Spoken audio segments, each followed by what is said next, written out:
سورت حجرات مدنی ہے، 18 آیات اور 2 رکوع ہے، اچھی ہے اور ترتیب میں 49 ہے۔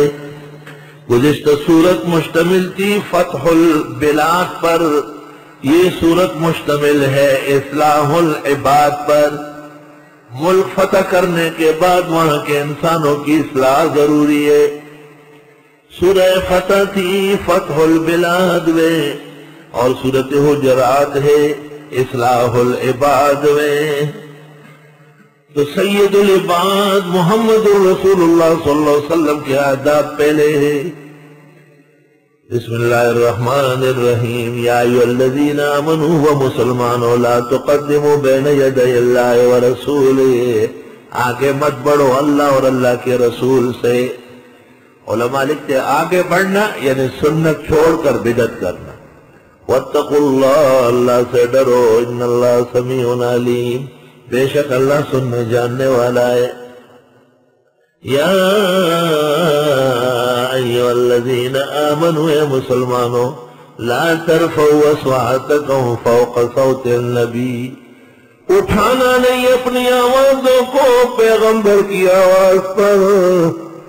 ولا تجهروا له بالقول كجهر بعضكم لبعض، اونچا نہ کہو ان سے بات جیسے اونچا بولتے بعض تمہارے بعض سے۔ ان تحبط اعمالکم، حبط ہو جائیں گے تمہارے اعمال، وانتم لا تشعرون، اور تم نہیں جانو گے۔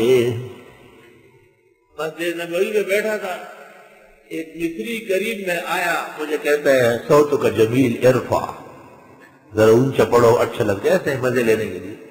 میں اپنے حساب سے پڑھ رہا تھا۔ من پاکستان ماشاءاللہ عالم اخدم العلم شو ہے، اس وفقنی اللہ ماشاءاللہ۔ مغرب کی نماز ختم ہو گئی، شیخ ما قرأت آمین جارنا ليه؟ لأنه متروك، وأما السر فهو المعمول۔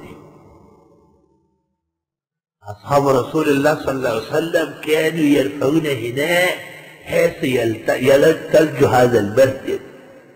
حضرت کے صحابہ اتنے اونچے آمین کہتے تھے کہ مسجد گونج جاتی تھی۔ میں نے کہا بخاری میں ہے کہ مسجد کھجور کی چالیوں کی بنی تھی، تو کھجور کی چالیوں کی جھونپڑی میں گونج ہوتی ہے۔ میں نے کہا یا الأخ، یعنی هذا رفع الأصوات من الصحابة عمدا في مسجد رسول الله صلى الله عليه وسلم خلف رسول الله، والله يقول لا ترفعوا أصواتكم فوق صوت النبي۔ النبي في المحراب قائم ويصلي بهم وقال آمين، فخلفه أصحابه قالوا آمين، فرفعوا أصواتهم، وهذا خلاف ما ورد به الكتاب۔ ما الجواب؟ خانہ خراب۔ فقام وخرج من الباب، سیدھا اس کے بعد مبتدئین کہتے ہیں جناب نبی کریم صلی اللہ علیہ وسلم خیر کی مجلس میں تشریف فرمائیں، تو مسجد اور نماز کے وقت سے بہتر مجلس وقت کون سا ہوگا؟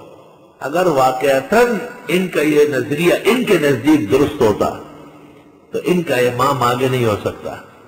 قرات اونچی آواز، نبی کی موجودگی میں ابو بکر کو حق نہیں تھا۔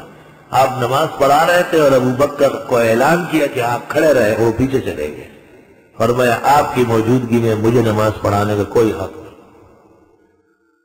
اور اگر ان کی بات درست ہوتی کہ حضرت تشریف فرما ہوتے اور یہ اونچی اونچی آواز سے آ گیا نبی، آ گیا تاج والا، صلاۃ و سلام ہو، یہ وہ ہے نا، مصطفیٰ جان رحمت پہ لاکھوں سلام ہو، شمع بز میں ہدایت پہ لاکھوں سلام، تو پھر تو ان کے تمام نیکی، اول تو نیکی ہے ہی نہیں بدعتی کی، وہ سب کے سب گوبر و لید ہے، اور اگر کئی خیال میں ہوتی بھی تو ان تحبط اعمالکم، سب ختم ہو جاتی، وانتم لا تشعرون۔